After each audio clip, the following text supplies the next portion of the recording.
Hello and welcome to Helens English Center. This story is about the lost little bird. Here we go.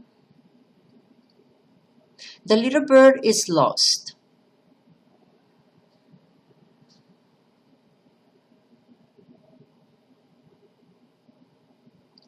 You are lost, said the owl to the little bird.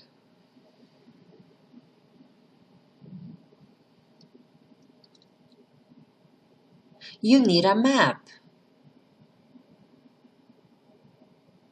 Here, take this map. Can you read this map? The little bird can read the map. He is not lost anymore. Thank you and I hope you enjoyed the story. Bye.